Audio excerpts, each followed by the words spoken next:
Today's presentation is on the central venous catheter infections and some associated locks that we use for prevention. I want to take the time to thank Andrea and Oley for letting me speak today. Um, and the Oley Foundation has been such a help to our consumers over the years, and I'm so grateful for all that you do. And I did see a lot of my Thrive coworkers and patients on the WebEx today, so I'm excited. Hi, everyone. So I'm going to move on.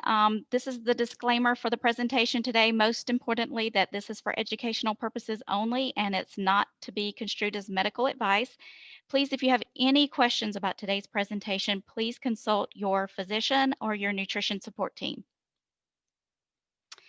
So my name is Kristi Griggs, and I have been a registered nurse for 25 years, with the last 17 years being in home nutrition support.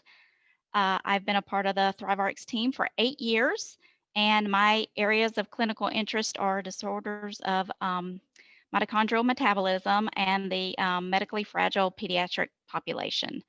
I am presently back in school, master's to be a nurse practitioner, and with the goal of actually working with the medically complex patient population when I finish school.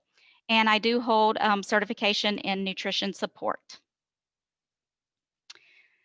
So the objectives for today's presentation are to define and discuss the diagnostic criteria for a central line associated bloodstream infection, or CLABSI, to describe the various treatment options for managing CLABSIs, and to discuss the various central venous catheter lock options. So what is a CLABSI? A CLABSI is a central line associated bloodstream infection.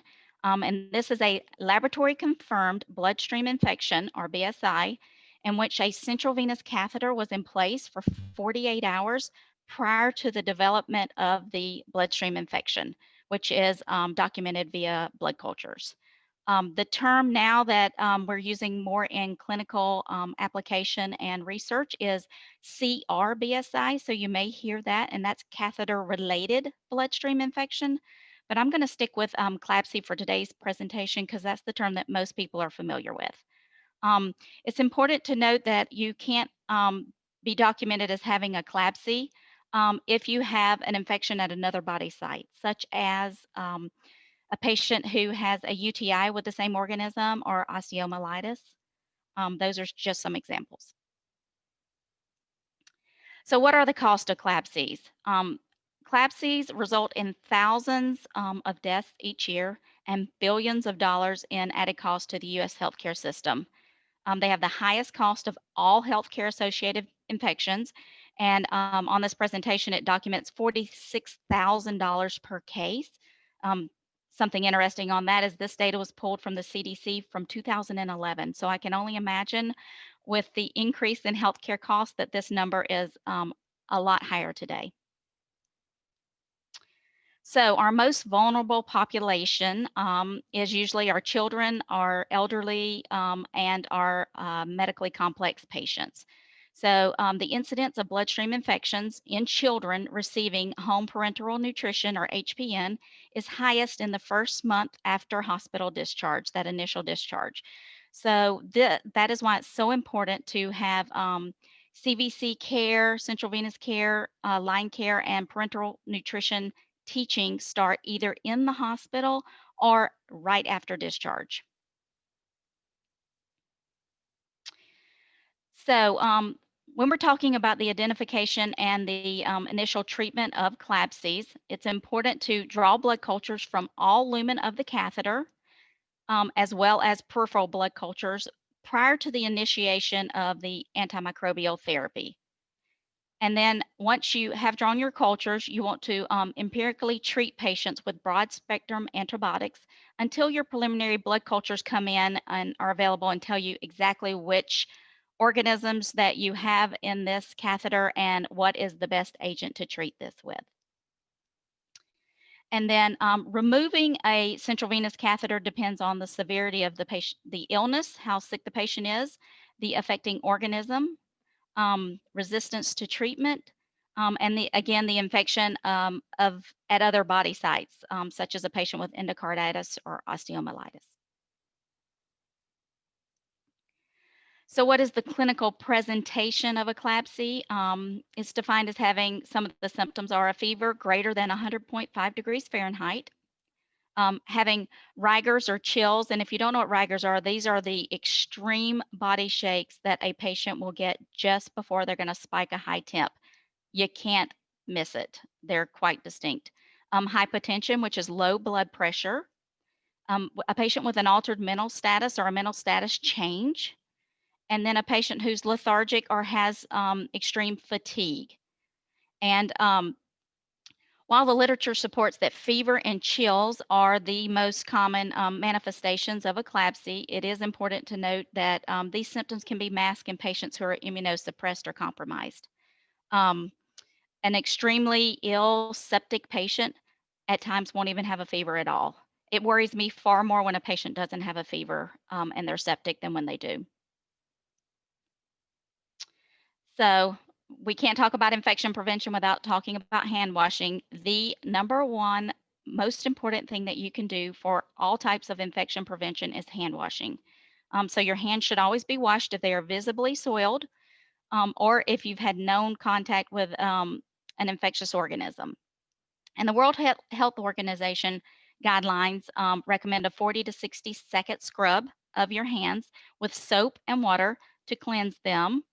And I don't know if you've ever actually washed your hands for 60 seconds. I challenge everyone to do that today because it is a long time. So you'll be surprised at how short you're probably selling your hand washing each day. So in lieu of hand washing, an alcohol-based hand sanitizer can be used in the following situations, and that is before and after direct patient contact, before donning sterile gloves to insert an invasive device. So in the home setting, this would be like accessing your port. Before handling a patient's medications, after removing gloves, before and after handling medical equipment or devices. I always encourage our patients to use hand sanitizer after they touch their pumps.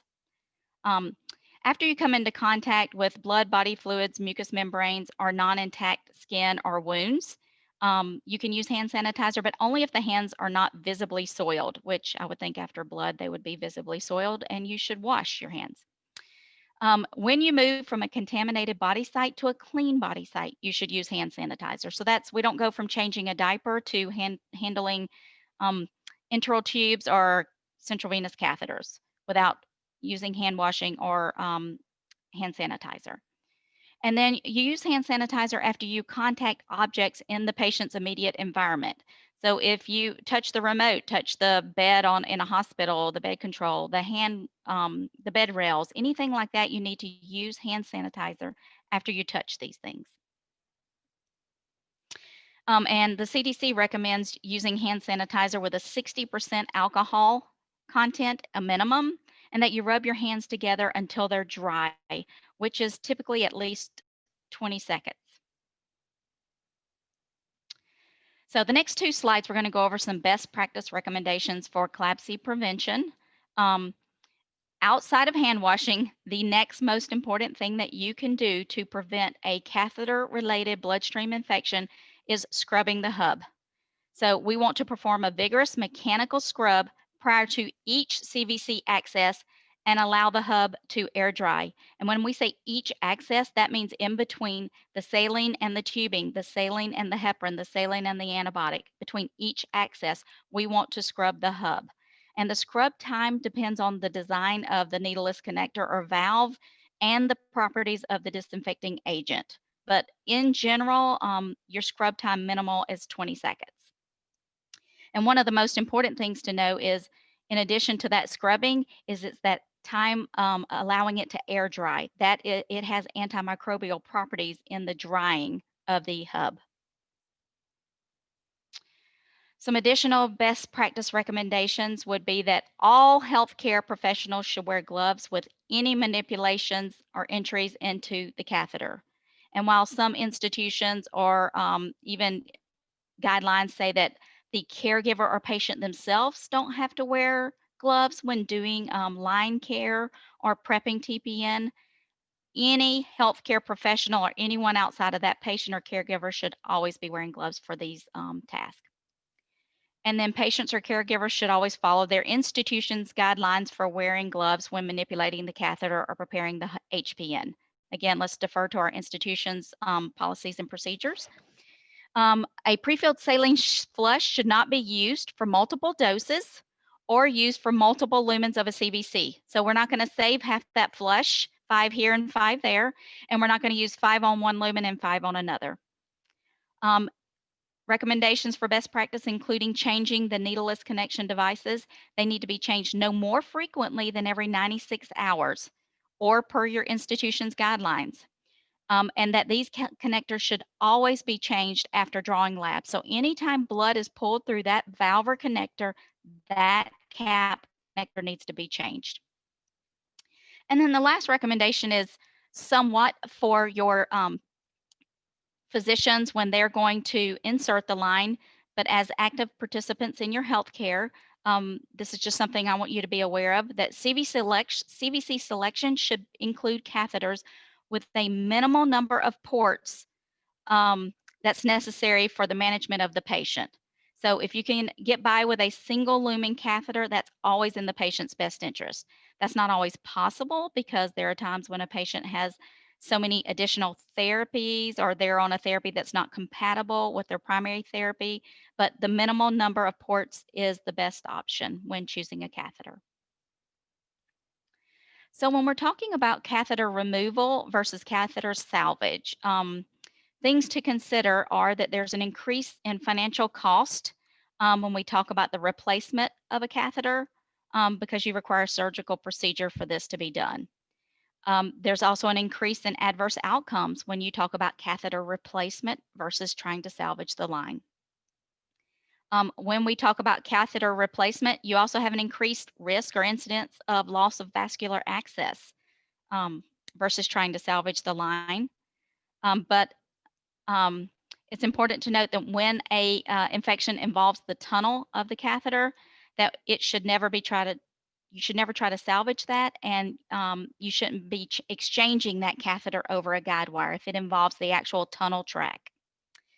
So one of the tools that we use to promote catheter salvage is antimicrobial locks, which leads us to the next part of this presentation. So central venous catheter locks are solutions that we instill into the catheter for the purpose of, 1, decreasing the risk of infection, and 2, for dissolving a clot that is occluding the CVC.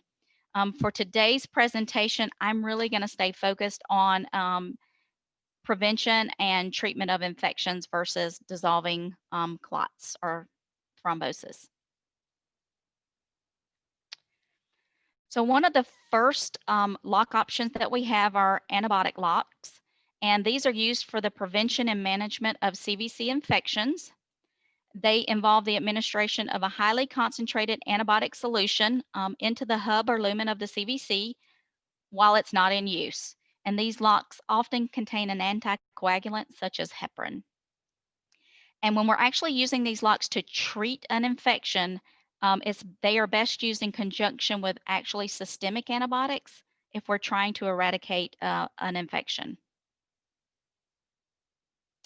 So some guidelines for antibiotic lock therapy in the treatment of CLABSIs are that they're used in the following circumstances. We use antibiotic locks for treatment of CLABSIs when it's an uncomplicated infection, which means that this is an infection that we get resolution of the infection, meaning negative cultures, and resolution of fever within 72 hours of therapy initiation. And that's the antibiotic locks plus the other antibiotics, the systemic antibiotics, and any other therapies that we're using to treat the infection. So if we can get resolution of the bloodstream infection and the fever within 72 hours, this is an uncomplicated infection.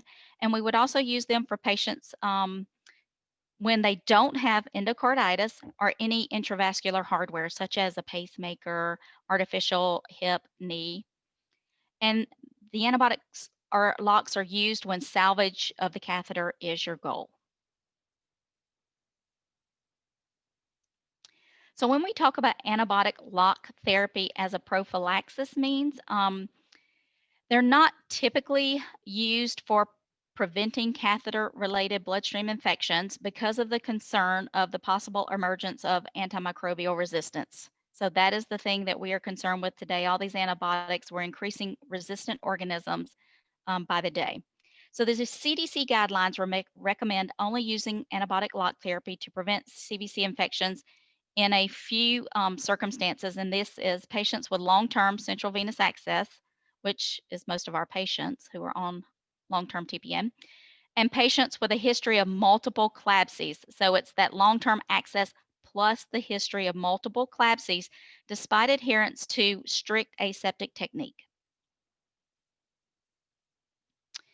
So the Infusion Nurses Society, which is where we base most of our evidence-based practice recommendations from, their recommendations for antibiotic lock therapy are for therapeutic and prophylactic purposes, for patients with long-term central venous associated or access devices, and again, for patients with a history of multiple CLABSIs and patients who are at high risk.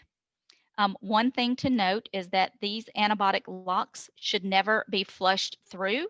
They should be aspirated from the catheter, and that's in an attempt to help prevent antibiotic resistance. So the next lock I want to talk about is one that's more in standard use today, is ethanol locks. And so ethanol locks are used for patients who have a history of CVC infections or they're at increased risk of infections due to long-term central venous catheter use. These locks are used to prevent the unnecessary use of antibiotics, and they can only be used in catheters made of silicone and not polyurethane catheters. So you can't use ethanol locks with polyurethane catheters because there's an increased incidence of catheter rupture or splitting of the catheter. So they can only be used with silicone. So it's important when you have a line placed that you get that information, whether your catheter is silicone or polyurethane. And a lot of times they'll give you a card when your line is placed, and it's important to keep this card with you for purposes of knowing down the road if your catheter is polyurethane or silicone. And then when a patient is on ethanol locks, we always want to monitor them for thrombolytic lumen occlusions because these locks have no anticoagulant properties. So when we're talking about using ethanol locks, some of the protocols that we use are the following, and I'm going to throw in the caveat that the limitations presently in clinical practice, there's a lack of data concerning the optimal concentration and the optimal dwell time for these locks. So you may see something outside of these ranges, and that's the reason, because we don't have data that strongly supports a particular percentage. That's why you see, so the concentration ranges are 25 to 70%. Dwell times are 4 to 12 hours, but I've seen these used up to 16, 18 hours. Frequency is 3 to 7 days per week, and this is general. We have seen patients who use these once a week. And then whether to aspirate the ethanol from this catheter or to push the ethanol through is institution preference. Some institutions recommend pushing the ethanol through the catheter because they don't want you withdrawing blood when you withdraw the ethanol. And some institutions recommend you withdrawing, especially our pediatric patients. They usually recommend withdrawing the ethanol from the catheter. So ethanol lock therapy as a treatment modality, ethanol locks have been shown to be effective as an active treatment in eradicating biofilms of organisms that frequently cause these infections, and these organisms might include Staph epi, Staph aureus, Klebsiella, Pseudomonas, E. coli, or Candida.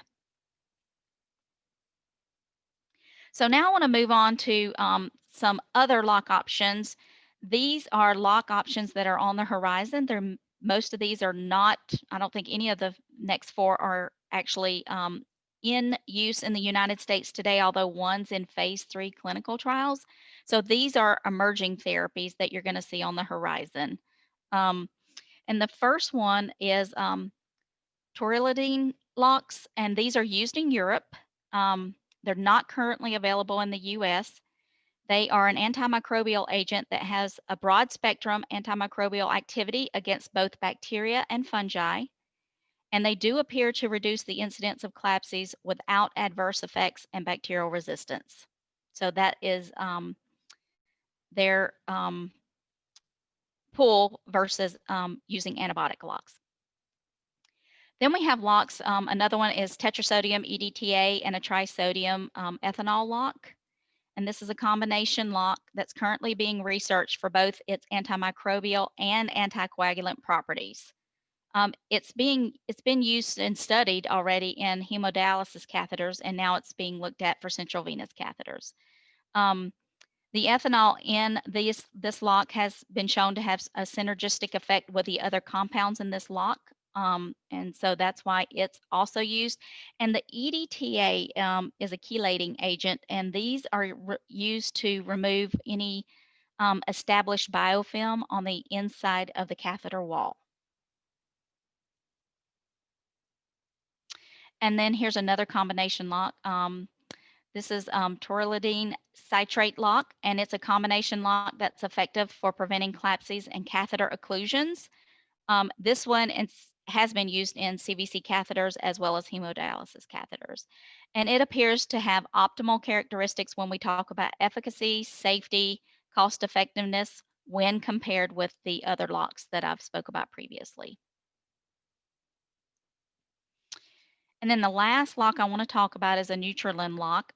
This is a non-antibiotic, anti-infective lock that is approved for use today in Europe to prevent CLABSIs and thrombosis. It is currently in phase 3. This is the one I was talking about of clinical trials in the United States, and it's another combo lock. And it has the tauruladine citrate and heparin. So it has anticoagulant properties as well as the antimicrobial properties.